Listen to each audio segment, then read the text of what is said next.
We've got that weekend feeling. It's time for another What a Shout, brought to you Friday morning in the capital. Dave Orton back in the chair. Quite a week, it must be said, after what was something of a storm at Royal Ascot. What a finish we had Friday, Saturday last week. We'll be going through all the big stuff for you there, giving you a word on it all. With our sponsors, Bet365, delighted to be back. Classic weekend. We go over to the Curragh, of course, for the Irish Derby. Spectators back on track in Ireland. Bookies flocking back. The good times. Are they here again? OK, who've we got on the panel? Paul Kealy, as ever. What a difference a week makes, Keels. Yeah, absolutely. It's been very quiet, hasn't it? Royal Ascot was brilliant. Bit of a lull this week? It's always a bit of a lull, isn't it? You can't expect any different, can you? But no, we're looking forward to it. It's a good card of the weekend, to be fair. Good card at Newcastle. Really good card at the Curragh. So yeah, absolutely. All over the place, aren't we? We've got some Windsors as well. And really looking forward to the Newmarket action as well. Pat Cooney, are you there? Yes, loud and clear, thank you. And looking forward to a big weekend. And, I'm quite pleased the Irish Derby is at 4:45. They flirted with the idea of 6:45, didn't they, a few years ago? And I never really thought that worked. I think 4:45 is an ideal spot in the calendar. It is a huge weekend in Ireland for all sorts of reasons. And delighted that the Irish Curragh Derby meeting, one day this weekend, was part of those test events over there. Happy days, they're back with us. Talking of happy days, it's been going rather well for one stable down in West Sussex. And I'm delighted to say, thrilled to say, that back, returning to the show, David Menuisier joins us. David, good morning. Morning. Hi, everybody. Suitably framed, got the nice logo there, all ready to go. Things have been going well, David, haven't they? Yeah, next time you invite me, the logo will be even bigger, I'd imagine so, along with all the boxes filled, I imagine. David, of course, you broke through again, your first Royal Ascot winner last week with the wonderfully named Wonderful Tonight. Yeah, it was a fantastic day. Generally a really good week because Blue Cup made us proud in the Wolferton as well. So yeah, a very good week, a week to enjoy, really. Yeah, pretty much everything you ran, David, had a shout at some point, didn't it, of course? Let's just talk about Blue Cup before we move on, David. Obviously the win at Epsom on Oaks Day, when he came up that rail in what looked a really hot handicap. Everyone's labelling him now to what was your greatest horse by Racing Post ratings, the late Thundering Blue, of course. Are we thinking that he's going to travel later on? I think so. I think, look, he's a very good horse, still unexposed. He ran well in the Wolferton. If the ground would have been a little bit softer, I think he would have run even bigger. So, yeah, I think it makes sense to travel. I'm not sure when and where, but, yeah, we have a few ideas in our mind. It's something you've obviously done very successfully in the past, so that's, looking forward to seeing that map campaigned. OK, let's get it up on the screen then, some statistics for David. Look, Wonderful Tonight has just leapfrogged, unsurprisingly, to the top of your best horses by Racing Post ratings. David, there's some great ones there. You've got some great strike rates, David, as well. Been running all the stats thanks to the guys at Raceform Interactive this week for them. Non-handicapped 2-year-olds, Keels, plus 45 profit, basically. Non-handicapped 3-year-olds, plus 55 profit as well. Not necessarily what you'd expect. Not what you expect from anybody, really. They're massive figures, aren't they? Yeah. I hadn't noticed it before. I shall be noticing it in future, that's for sure. Yeah, absolutely. So look out for these runners in the novice stakes, basically, David. And we think that you turned a milestone this week, David. Nuit St George winning the last race at Salisbury Wednesday. We made that your 100th winner, David. Are we right? I don't know. I don't. We think it was. We're pretty sure it was. We're aware, of course, that you've had winners in France, and maybe we haven't got all of them, but we're pretty sure we got that right, David. So congratulations on that. He's a good horse as well, isn't he? Really like this chap. Will he be going to Glorious Goodwood, or are you looking at something like the Cesarewitch maybe for him? I don't know. Do you know, I don't think he stays over mile 6. He won over 2 miles, but I think his ideal trip is between a mile 4 and a mile 6. So I'm not sure yet what we're going to do. I'm so good that I've told the owners 9 months ago that the horse had reached the ceiling and maybe we should send him jumping. So he keeps on surprising me, really. Oh, okay. The jump sport is all of a sudden starting to quake. You might move into that sphere. What a great guest we've got on for you this week then. Let's have a look at what's coming up exactly on the rest of the show. A hot topic, 4 out of 5. Yes, it may be the middle of summer, but we are talking about the Cheltenham Festival for you. We'll be looking at all the racing clues from the final 2 days of Royal Ascot, including what the panel made of the Hardwick Stakes and wonderful tonight's outstanding comeback success. We'll be giving you, of course, the big race previews, including the Classic Irish Derby and those big calls with weekend winners. Hot topic this week. Does seem a bit odd, doesn't it, in the middle of June, basically, but we're talking about the Cheltenham Festival. If ever there's a good month to break news, I won't call it good or bad, about the jump season, it's always in the midsummer kills, and we're talking about a 5-day Cheltenham, which, again, on this show we've covered during the winter. A lot of people said, it's a certainty to happen. We've just had a very successful 5 days at Ascot. Everyone's had their say on it. What a shout's turn. Paul Kealy. Yeah, I know. I mean, it's going on and on about bores your tears after a while. The one argument that annoys me is about the dilution of the card, because the dilution happened years ago, and it doesn't actually matter. You're only adding 2 more races. You mean when it went from 3 to 4 Yeah, days? when it went to 3 or 4 days, we got a load of races that, aren't worthy of their place at a festival. But then when you have a look at other racing festivals, there are loads of races that aren't worthy of their place at a festival. Look at Glorious Goodwood, for instance. There's lots of very poor races there. Obviously, we've got more handicaps than anything else at Ascot now because we added another 7, and that worked. What annoys me more than anything else is lopping a race off every day to create another day. 6 race cards. 6 race cards are just a rip-off. Now, if you want to add more races, add 7 more races and keep it at 7. I just think 6 races rip-off. So what you're actually doing is you're getting to people, if you've got to go for the week, you've got to pay 20% more entrance, and you literally get, a tiny percent more, 25% more entrance and about 6-7% more racing. That's nonsense. All right, so it is obviously purely monetary. They're going to do it, but all these trainers saying, "Oh, we need more money, we might as well," and all that. You're going to get 2 more races. That's all you're going to get, and they're not going to be races worth 200 grand. They're going to be at the bottom end of the scale when it comes to prizes, right? So the course is actually not putting that much more money in, but they're taking a hell of a lot of money off of punters and knocking 1 race off. And I think that's just a total rip-off. I wouldn't have 6 race cards anyway. I think they're terrible. My shout on this, and I agree, Kills. I mean, Ascot have got to, they've got this 5-day package now. It used to be the 4 days, and they changed. Saturday, they've got a Group 1 on it, and it's all about, it becomes a little bit like sort of Galway, doesn't it? Yeah.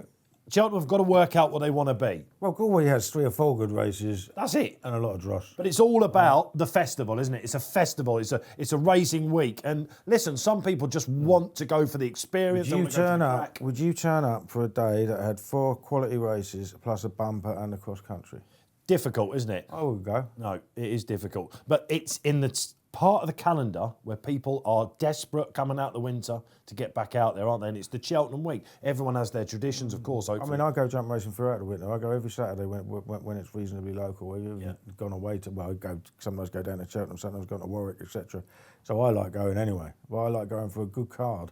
And it will be a good card, but 6 won't be enough. So the dilution started years ago. It's not an argument. You're only adding 2 more races. That's nothing. If you added 2 more races and had 2 7s and 2 8s, nobody would moan about it in a million years. It's the dilution of the actual number of races on the card. So now going from 6 all the way across, I think it's just taking a mickey out of punters.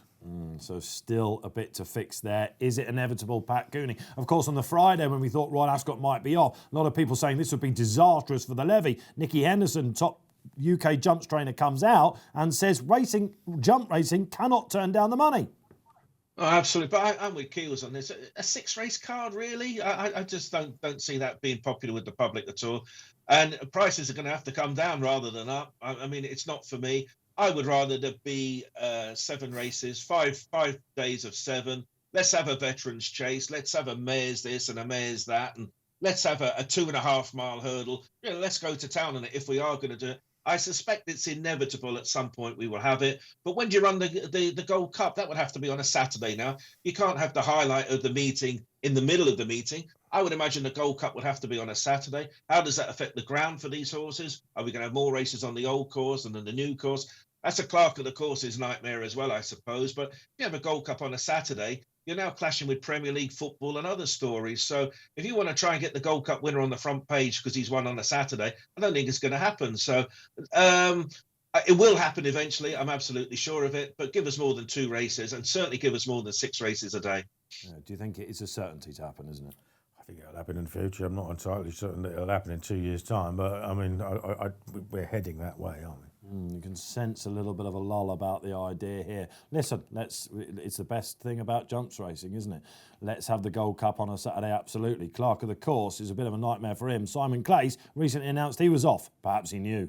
Racing clues, always exciting when we're looking back at a festival. David, I want to come to you then. We've got to start with the Hardwick Stakes, of course, the 3rd race on the Saturday, and it looked on paper, David, like a marvellous, marvellous race. Yes, there were non-runners, but it turned out to be an incredible spectacle.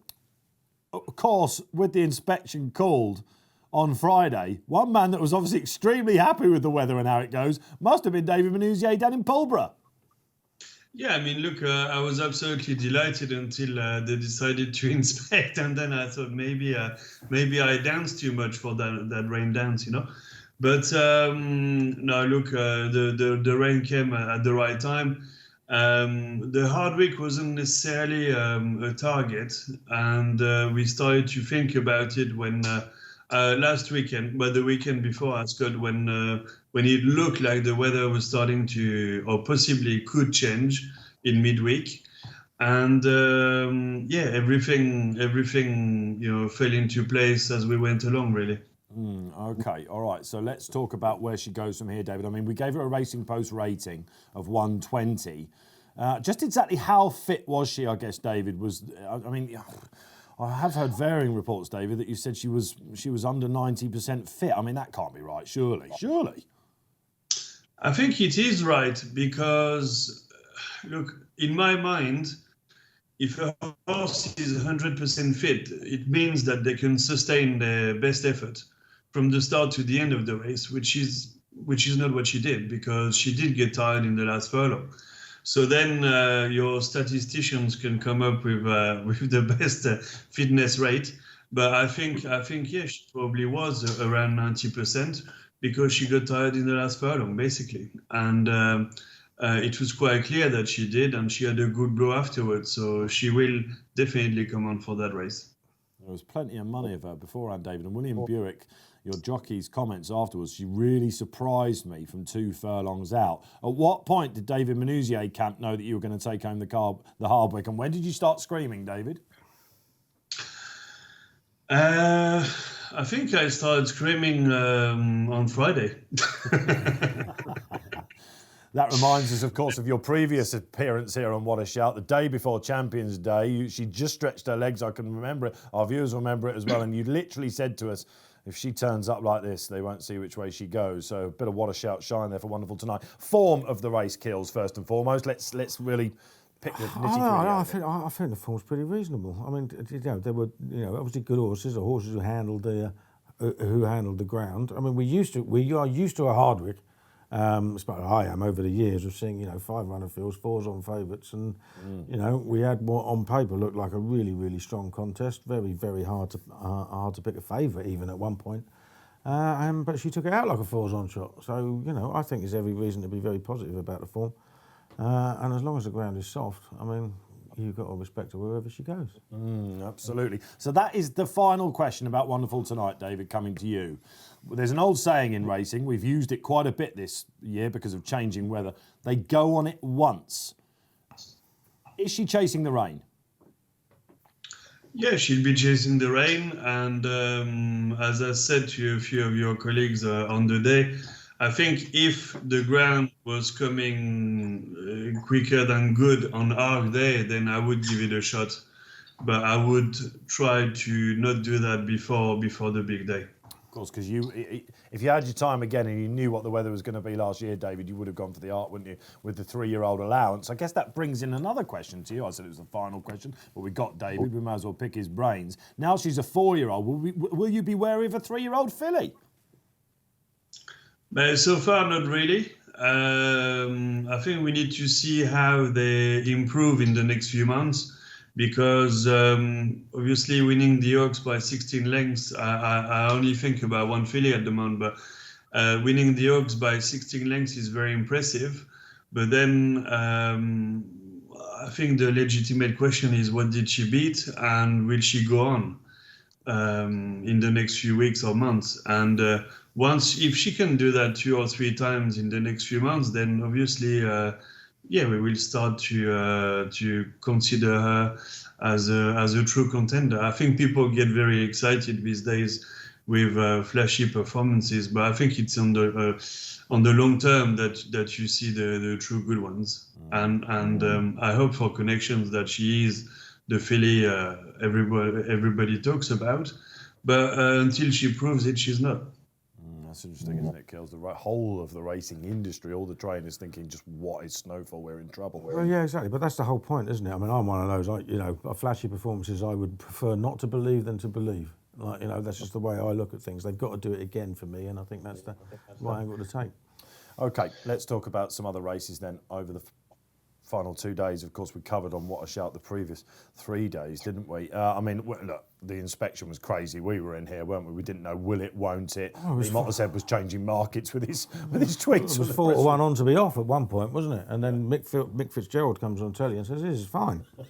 Hang on a minute. Even the market didn't change that much then. The tide turned. Yeah, obviously being a jump jockey, they'd race on anything anyway, wouldn't they? But glad it went on, and it didn't look that bad in the end, didn't it? It certainly wasn't a bad spectacle.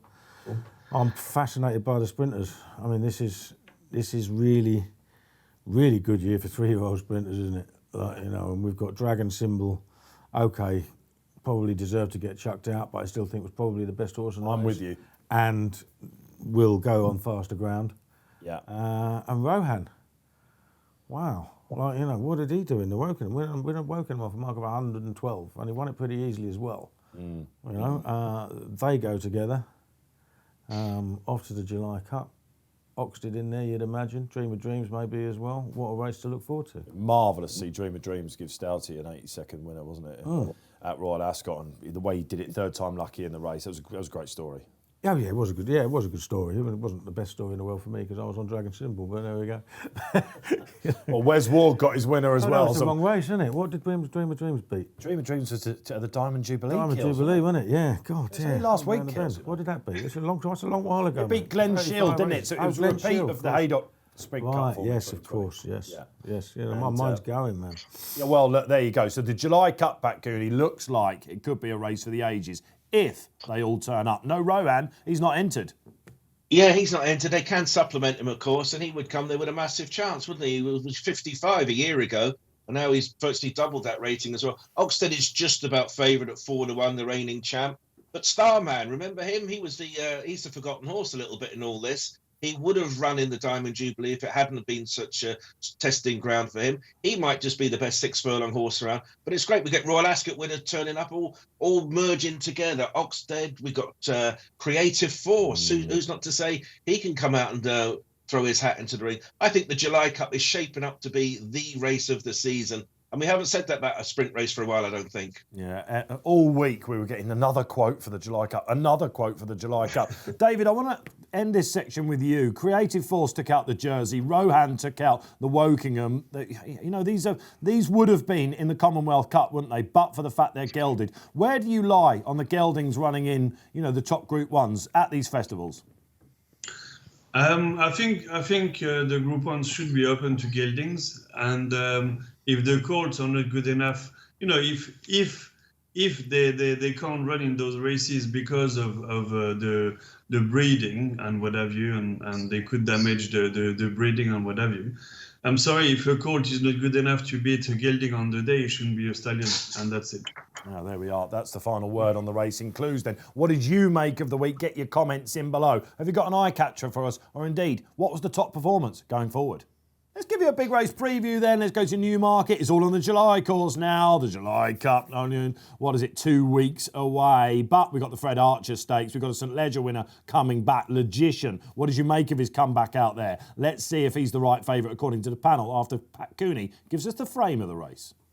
Yeah, he currently sits around about a 13-8 chance. And of course, he is a St. Ledger winner. He is dropping back 2 furlongs. I don't see that as a real problem for him. The real problem, I suppose, is his last 2 runs have been nothing to get excited about. He was a very disappointing fourth. And on his first run this year, it was just about an okay run, wasn't it? His St. Ledger form, yes, that makes him the highest rated horse in the race. But he does come with reservations. So I think round about his price, I could see people looking to take him on. The problem is, what are you taking him on with? The current second favourite, Pablo Escobar. I think he's in a first-time visor this time around. A good level of form, but he was very disappointing on his reappearance. Then you've got Desert Encounter, who's got the form in the book. He's a prize money horse, isn't he? He runs on and he's second in group races, runs on and he's third and so on. It's good to firm at Newmarket, though, and I think his best form has been with Given the Ground. So I'm just going through the Max Vega. He's next in. Not seen him for 200 odd days. I thought maybe Outbox had solid enough credentials. He's been mixing it with better horses and run with credit. Logician is the one, if you've a good memory, if you've got a recent memory, you wouldn't want any part of 13-8. I could see a surprise result in this one.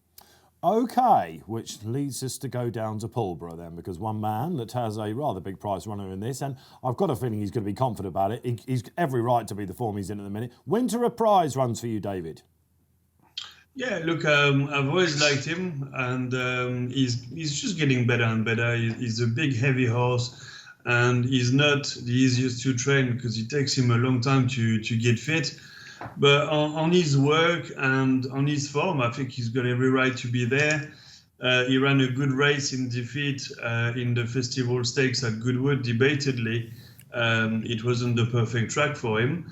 And Sylvester was adamant that we need to step up in trip. So I think he goes there with a reasonable chance. And I wouldn't be surprised if he was running really well.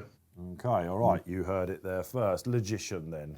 What do we do with this chap? He's got holes in him, Kills, hasn't he? Yeah, he's definitely got holes in him at the moment. He's not the horse that won the St. Ledger. If you remember, we had William Haggis on a few weeks ago, and he said he's not working at all well. He was working like a drain. Yeah, working like a drain. That was the term he used. And he didn't run that badly, but it's still a way off his Ledger form. I can look at it very simple ways. Desert Encounter is a bridle horse. If they all run to the same level that they ran last time, Desert Encounter won't come off the bridle. It's that simple. His run against love is miles better than anything the others have shown. Are you putting up Desert Encounter? I'm going to put up Desert Encounter. I'm not worried about the ground easy. Connections will tell you that he wants fast ground, even though he's got a load of good form on anything. And yeah, if they all run to the same level, he'll win. There you are. Okay, it looks like some big price winners have gone to Kills' head in the past week. Pablo Escobar is an interesting runner as well. That is the Fred Archer Stakes. He will do for me. Trappy Race could do worse than taking a price on Winter Reprise. 3:15 back on the July course. Go we. Really interesting group race for you. Kinross has been a strong favourite all week. Pat Cooney. Yeah, and this is a horse when he made a spectacular debut as a juvenile, and many people thought, oh, he might win the Guineas. It didn't work out for him. He went on the missing list a bit, didn't he? But he was back in business last time. He won over the 7 furlongs on different ground, it must be said, with Frankie aboard. That was his first run since being gelded. So I get that. This is the new improved version of Kinross. He's got a penalty. So I'm not convinced about him. I think the likes of Mutakayil, who won the Bet365 Bunbury Cup, he could be a player at double-figure prices, but there's no denying Kinross has been very popular in the market. Absolutely. Penalised runner's got a terrible record in this. I thought Glorious Journey was just touched off in the race 2 years ago, was rock solid Kills, in admittedly an open heat, and I won't be playing big. Yeah, I thought he was. I thought he was the obvious one. He's obviously he ran really well last time. He handles the course well, but a bit like Pat, Motokail does interest me at a bigger price too, because he bolted up in that Bunbury Cup. I mean, he got near the front and they didn't go very hard, and he just went away from him. If he gets that sort of run through the race again, he's going to be hard to peg back, isn't he? Yeah, absolutely. So Kinross, none of us like him. If you'd like to sign up to our sponsors Bet365 on Northumberland Plate Day, you can do so with a referral code SHOUT365. Type that in on entering. Minimum £5 deposit for up to 100 bet credits. Terms and conditions apply. Big call time here. on What a Shout. I was just going to think who I give it to first, but if you don't mind, I'll go first. There's been all sorts of things going on, haven't there, this week? It's been a quiet week for the racing, but news-wise, been quite a lot going on. Safi Osborne getting the abuse on Twitter. It made the front page of the Racing Post on Friday, and Jamie Osborne saying he's going to go on a crusade now. We're with you though on that, Jamie. That was disgusting, wasn't it? But I'm not going to go on to that. You can read it in the paper on your members section. Hopefully things will now start to get done. We've been championing that for a long time here on What a Shout, Kills, haven't we? We have, yeah. And, the point is, if people can go on anonymously, although this guy didn't seem to be quite so anonymous because there are pictures of him going around, but, if you go anonymously on social media, you can say anything, do anything. There are no repercussions whatsoever. You get it all the time. And it was funny, it's not like it's a new thing. I think young Mick Shannon put something up on Twitter yesterday or this morning showing a handwritten letter from years ago. And I'll leave it to you to find it, see what it says on it. But just as vile, there are people around who just will be really vile. I'm sure David's had his share as a tipster. I've had my share. Yeah. You know what I mean. But trainers, jockeys, and all that, they don't deserve that on social media. It's just wrong. Yeah, absolutely. David, I know that you've answered a few of these things in the past. We've seen, I remember when History Writer, of course, ran at Sandown, you retweeted a bit of What a Shout, which was very kind of you. We had a bit of banter at that, but there was a nasty sting in the tail somewhere along the line, wasn't there? Yeah, but unfortunately, you kind of get used to it, and that's why it's very frustrating. It is very frustrating that nothing gets done about it. But what can you do? That's the thing, and most of them guys, they probably put a pound each way and they lose it, and so they feel so powerful behind the screen that they can say things like I hope you die of cancer, I hope your family this and that, or go back to your country or whatever. If the bloke was saying that in your face on the street, you could prosecute him, and I can't see why you can't, because he's behind the screen. Yes, it is absolutely disgusting, David. And if for all these people that hide, names and faces is basically it, isn't it? So of course, yes. I mean, every why not? It's a social media account. Why should everybody be anonymous? Don't get it. Yeah, it shouldn't be. Every account should be verified. It's that simple. On a more positive note, sad week for racing, of course. It was 1 year ago that the tragic passing of Liam Treadwell, and at Worcester this week you would have seen a race named in his honour. Sam Tristan-Davis won it. His very close pal, of course. That was all very emotional. It was great to see Mon Mome. Wasn't that brilliant? 21-year-old Mon Mome, who was Liam's Grand National winner, of course. More like a 2-year-old as well, didn't he? Bouncing up and down. Absolutely brilliant. Yeah. And it made me think, Kills, we need to see more of this, right? So I know that there'll be people screaming out there going, we do parades and all that sort of stuff, but this is our chance, like other jurisdictions, to really celebrate our past heroes. Yeah, absolutely. Absolutely, yeah. You should definitely see more of them. I think it would get more people into race because the kids love it. Should have more sort of, I like, every now and again you see a little story pop up, or somebody will put a video up of a retired racehorse that's absolutely, enjoying life. Fantastic. I like to see it. Yeah, the positive side of social media. All right, Kills, big call. Well, I'm a horseman. Yep. And when I find a horse for a race, I had a proper bet on a horse in a handicap last week at Royal Ascot, and I thought it was all perfect, soft ground, everything. And he came there 2 furlongs out, and that was Pythagoras, and that was a 1.2 miles. He is what he is. He's a miler. He's a soft ground miler. And there's a race at the end of the season, run at Ascot, called the Balmoral Handicap. This Keep an eye on him. Is it. Keep an eye on him. I have got a great record in the Balmoral as well, by the way. I promise you. Keep an eye on him. A Pythagoras project. Pat Kealy, you've got a horse as well to look out for. Yes, away from Royal Ascot, I was watching all the racing, and there was a horse running at Newmarket on Saturday. Odds on, 1 run, 1 win. William Haggis a train. I thought, well, it's not a strong race. But he won by 7.5 lengths. Racing Post rating 108 he got for it. Looked an absolute superstar, and his name is Baid, B-A-A-E-D. William Haggis, 2 runs, 2 wins. I have no idea how good he is, but the time boys in the office all said the time was good. He did a lot wrong. He's very green. He was slow away. He was eased down a little bit, but he looked a real horse of potential. William Haggis has got some top horses in his stable at the moment. I'm not so sure anybody's mentioned this fella prior to his run last time out. I'd say when he won at Leicester on his 3-year-old career debut. He was 6-1, so maybe he wasn't sending out the right signals, but he certainly did at Newmarket. Wherever he goes, he's got no entries. I have no idea where he's going to run, but I'll be on his bandwagon for sure. Baid, B-A-A-E-D, unusual name, but good horse.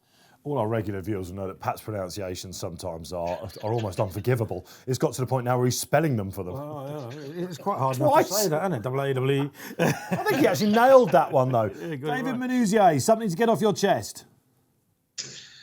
Yeah, no, look, sometimes I find it strange because I was at Salisbury 2 days ago, and Migration was running for me. He hadn't run for a year and a half, but he got absolutely hammered in the betting and started a favourite. And it's literally something I can't understand. And then people start talking about gamble this and gamble that, when myself and all the staff and owners have nothing to do with it. And I find it quite strange to see a horse melting like this in the betting when the horse was always going to need the run. And he's a good horse, don't get me wrong, but I thought that was pretty weird. And that's also why you get, when that sort of horses that are labeled as gamble, when they don't win, that's when people get a lot of abuse. And when it's actually not fair, because it has nothing to do with us. It's just probably the form of the yard and what have you that makes punters back them. And they look like gambles when they aren't. And we get a lot of abuse for it. That's interesting. I understand that. I mean, wherever the money was coming from, they weren't actually wrong, though, were they? Because, he was an incredibly unlucky horse, wasn't he?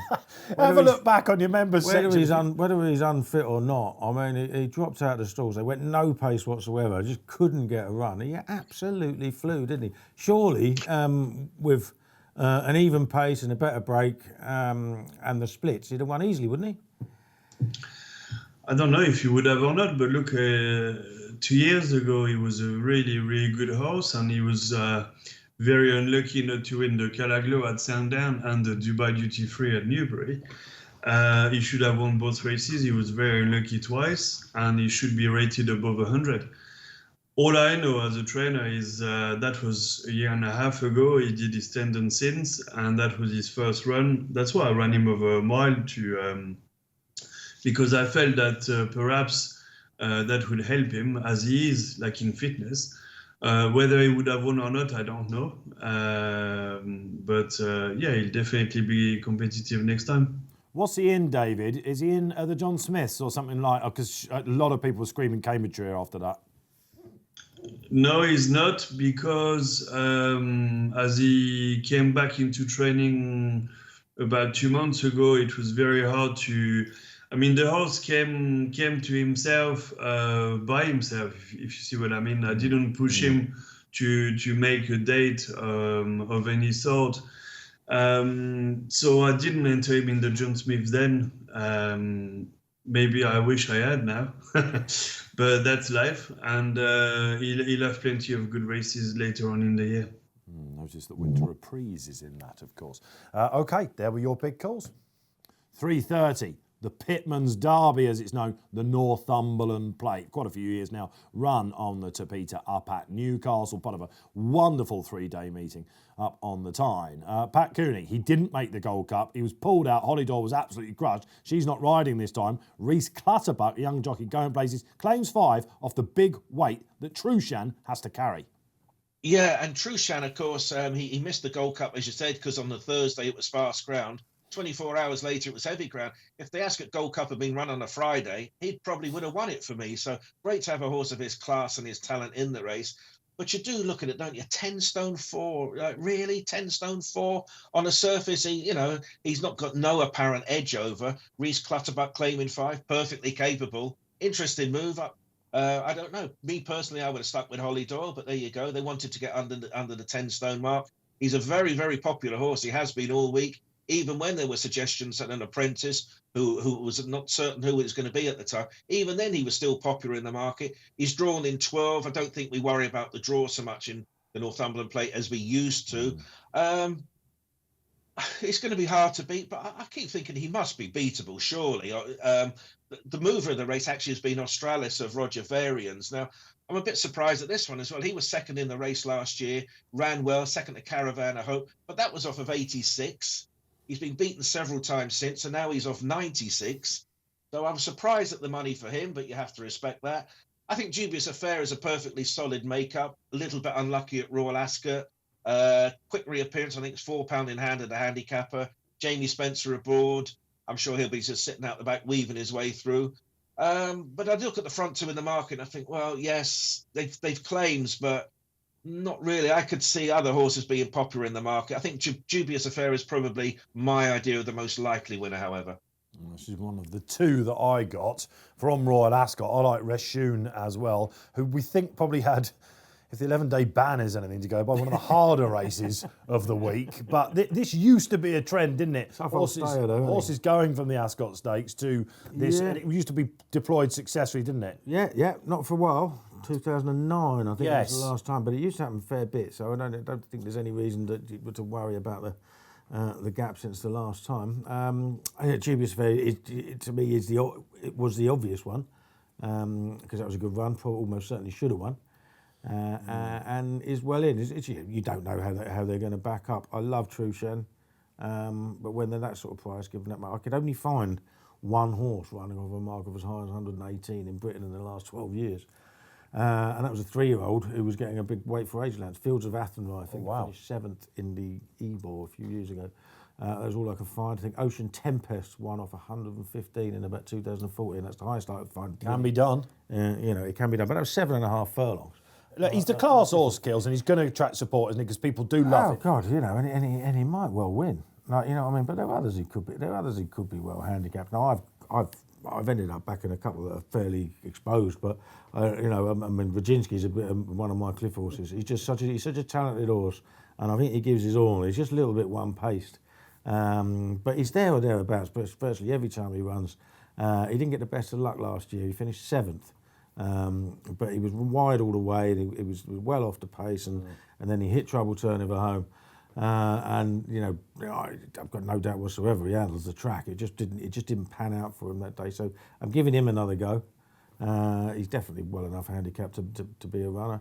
And I took a chance also at a bigger price, now a shorter price, on Grandmaster Flash for Joseph O'Brien. He came over here at Chester in a Chester Cup consolation and didn't run any sort of race at all. But when you look at his profile, he's an all-weather horse, pure and simple. He's been in the first 9 of his 11 starts on the all-weather. He's coming over with an Irish claimer. This must have been the target of him to start the year. I'd imagine so. Given he's an all-weather stayer, it must have been. He was 33s earlier in the week. He's barely a third of that now. I think he'll run well. There's some right old characters in this race, aren't they? Like I said, I just came down on Reshun. He's got some all-weather form as well. Ian Williams, one of the king of the stayers. That is the Northumberland Plate. Some help for you. Across the Irish Sea, go we. Delighted to say, on a fantastic card on Saturday. If you're going over there to the Curragh, let us know what a treat you're in store for. The Railway Stakes, which precedes, of course, this Irish Derby, looks absolutely sizzling. But Pat Cooney, who's been hot, all about high definition so far. Yet to win at 3. It's all been a little bit of a truncated campaign so far, but has he been a hot pot with you? He's still got this aura about him, hasn't he? He's stayed in his box for 44 days, and he's just, like I say, we all had him down as an Irish Derby type, didn't he? After his reappearance at York, we've got our way. He is turning up. Aidan O'Brien has won this race 14 times in the past, so it's a good place to start, really. And he's solid. But there are 3 UK representatives who are going to really serve it up to him: Mojo Star, Hurricane Lane and Lone Eagle. So it's no gimme for him by any means. He's still got to prove it to me. It was an eye-catching run in York. We gave him the benefit of the doubt that day. We were impressed with him in his juvenile runs because of the manner of the win. Maybe the form isn't as earth-shattering as we first thought. He's still there on reputation, really, isn't he? He's a bit like the filly they have. What is it, Santa Barbara, where it's not quite there in the form book. It's not quite there in the form book once again. He's a solid favourite. And I was reading, I think Shamie Heffernan was saying when he's talking about the Irish Derby, it's normally won by a horse that stays extremely well. So that might just fit the criteria for him. Likely winner, I suppose, but you couldn't put him up as a bet, I don't think. I think a horse like Lone Eagle is going to be very interesting. Frankie Dettori aboard. This fella won over 10 furlongs as a juvenile. He's going to come there with no stamina issues. No, it's a fascinating race. Aiden, of course, has run in several in it. He's just not there in the form. I can't really point to a line of form and say that's why he's around about 13 to 8 at the moment. I personally think he's opposable, but who knows? He may just be the star everyone seems to think he could be. It's going to be very interesting to see which way High Definition of all the races this weekend goes in the market, the favourite there. David, obviously you would have had one eye on the Derby at Epsom with Wonderful tonight. We know she's going for the Art. You'll also be looking at this, right? Yeah, look, I mean, I will have a look at the race, obviously. I think I will be cheering for Hurricane Lane. He's a horse I like. And I'd have a dam by Scirocco. I think he's a very good horse, and he was the horse I took out of the Derby, so I'll be cheering for him. I've got to say, I'm sort of with David on that. Hurricane Lane and Lone Eagle are my two against the field. But we got the second from the Epsom Derby as well. Before we go on to the best of the British, shall we say, we've got McSweeney in there as well, the Irish Classic. It's a hot race, Gills, isn't it? Why is High Definition so short? You really don't like this guy, do you? Well, I wouldn't say I don't like. It's just that you get an awful lot of hype about horses. You've got to remember, he won his 2 races as a juvenile, and he hit 100 in running both times. Because he looked like he was going nowhere. He looked like a big ungainly boat. And then they just... There it is again. And then they just stopped in front of him and he went charging through. Looked great. Stepped up in grade this year in the Dante and couldn't pick him up over further. Now he's going further still. Now, he is said to have had, he did have some issues prior to the day, because he would have run at Lingfield, remember, would have run in the Lingfield Derby trial. Bad blood, wasn't it? Yeah, bad blood. So he's obviously had his issues. He might come out and be brilliant, but he's got to prove it, hasn't he? I mean, I'm sure Aidan O'Brien has had 13 to 8 shots go in there with far stronger claims on form. So yes, might be very good. I'm willing to bet against him being so, though, on what I've seen so far. And I'm a Lone Eagle man. Now, I don't know why he didn't run in the Derby. It wasn't quite right, apparently, going into it, was it? He was he was entered, and they weren't quite happy with him. Yeah, I thought they must have been gutted when it rained on the Friday, because I thought this would have been perfect. You know what I mean? Had he been right. So he's obviously had his little setback. But I mean, I don't suppose Frankie Dettori will get an easy lead because there are other O'Brien horses in the race, and they might want a strong gallop. But he'd be a hell of a dangerous horse to put on the front with Frankie and left alone. That's for sure. I mean, he won that race at Goodwood very easily. Beating Yabir, okay, that's not great, but he was giving weight as well, everything about him tells you middle distance stayer, doesn't it? What he did last year, he was coming through the ranks, improving with every single run. He wasn't quite right when he ran at Sandown. They said he was a bit behind, wasn't he? And he was 4th at Sandown. A day I was 2nd. Yabir won the race, but he turned that form around with Yabir quite dramatically at Goodwood. I think he's the each way better the race. Yeah, I agree. I've got him and Hurricane Lane. As I said, I came down just with Hurricane Lane slightly on top of him. I think that the best stayer often wins the Irish Derby, and I think that will be Hurricane Lane. Mojo Star, what are we doing with this chap?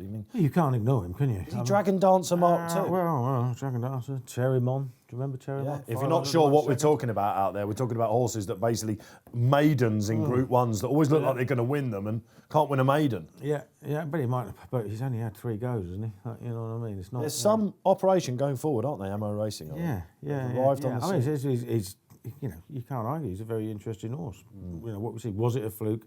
You're always taken out of your comfort zone as a punter when you see something happen at a massive price, because you don't know whether to believe it. I was talking about Primo Baccio the other day. She should have won the Fred Darling, but she was 100 to 1. If she hadn't got stopped in a run, she'd have beaten alcohol free. Next time out, she's 14 to 1 for a listed race. Yeah. What does she do? Bolts in. We're looking forward to her coming back. Because we don't believe it. You know what I mean? So sometimes you believe it, sometimes you don't, sometimes you're right, sometimes you're wrong. I don't know.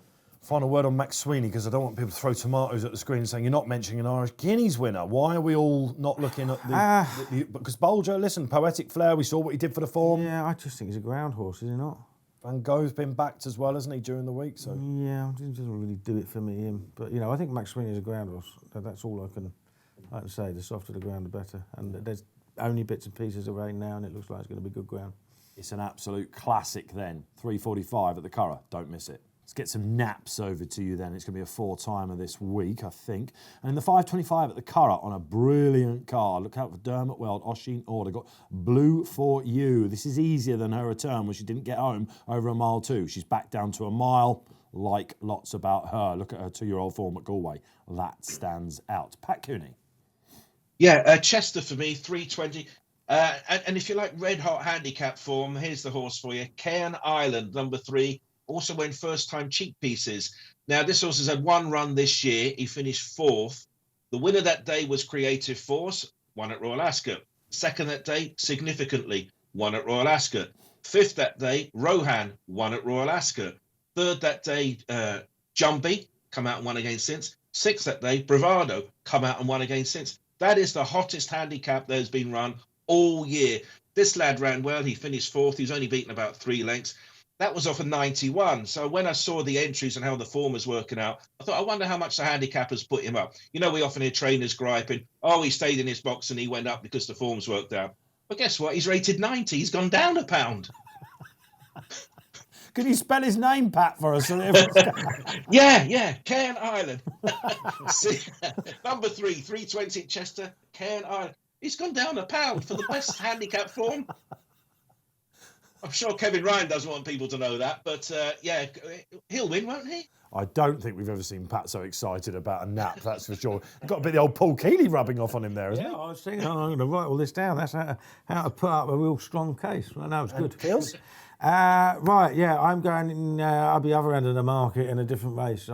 There's an outsider. Venetia Williams won the Chester Cup consolation with Green Book. She's got one in the Northumberland Plate consolation. Bellatrixer, very interesting. Got him from Michael Dodds, and it's run reasonably. It was all you can say over hurdles. But on his last flat run, came over 2 mile at Newcastle, and he absolutely bolted up. And if you look at the form that he's got, he's £5 higher now. If you look at the form of that race, the 3rd from that race has gone up £18, and the 4th from that race has gone up £6. Bellatrix obviously handled the Tapper really well. If he's fit and well, and there's no reason to believe he shouldn't be, then I think 16-1 is the wrong price. All right, David Menuisier, there's a really good meeting at Windsor on the Saturday and Sunday. Traditionally good cards. You've got a very interesting runner going for a hat-trick. Yeah, Flying Solo, I mean, he's a very interesting horse. Obviously, tomorrow he's going to be step back in trip because it wasn't the original plan. The original plan was to get in the Duke of Edinburgh or go to Goodwood on the same day. Obviously, he was balloted out of the Duke of Edinburgh, got in at Goodwood, and Goodwood was abandoned. So I've got to run the horse because he feels great. And we do have some naughty options for him later on in the summer. So I'd like him to run soon and go up the ranks. So I hope he'll be able to defy that step back in trip at Windsor. Might be a bit sharp for him, but hopefully it's good enough to do it. He's a very interesting horse. I backed him at York last time and knew, I think, turning in he was going to collect. What are these left targets then, David? I'll tell you in due course. I can guess. Let's hope he goes up in trip a little bit and gets up the ratings. I've got the Ebor in mind, have we, David? That would be lively, wouldn't it? Possibly. Happy days. Great to have David Menuisier on. And there were your naps. Well, that's all we've got time for then on this week's What a Shout. What a pleasure it has been to have David Menuisier on with us. David, we wish you well for the rest of the season. When you came on, eve of Champions Day, we told you were going to win that. You told us you were going to win it. You've got a bit of What a Shout luck. Will you come back? That's the question on the eve of Arc, all being well. Of course. I'd be very flattered to be invited again early October. It would be a good sign. David, honestly, good to have you on. We're thrilled for you to get over the line at Royal Ascot. Everyone was saying, oh, you're being so nice to each other, but David is genuinely a friend of the show. He gets the game and he's going forward. Talking about going forward, what are we doing this weekend, Keels? That's right, Mrs K's birthday tomorrow, so we've got a bit of a late afternoon meal in London. We can't be too late because she's nursing and she's up early the following day. I may sneak into London even earlier than that so I can watch a bit of race. So it's the missus' birthday and they'll be carrying you out on a stretcher. Yeah, absolutely. Thank God there's a nurse involved. Pat Cooney, you'll be going to do your phonics table, no doubt, this weekend. It's been impressive, man. Yes, I've been eating the dictionary for breakfast every day, getting these pronunciations and names right. Yeah, busy time ahead for Bet365. We sponsor at Uttoxeter Saturday. We sponsor the Old Newton Cup at Haydock the following week, and then at the July meeting at Newmarket. So plenty going on for us. Yeah, plenty going on. Busy time indeed. Thank you for watching. Thanks to David Menuisier for coming on then. Thanks to our sponsors, Bet365, as ever, every week, powering the show. Don't forget, of course, gamble responsibly this week. So much racing on, isn't there? Don't forget to download the free must-have Racing Post app. You can do that on the App Store or the Google Play Store itself. Until then, there's lots of it out there, as I've said, but enjoy that sport.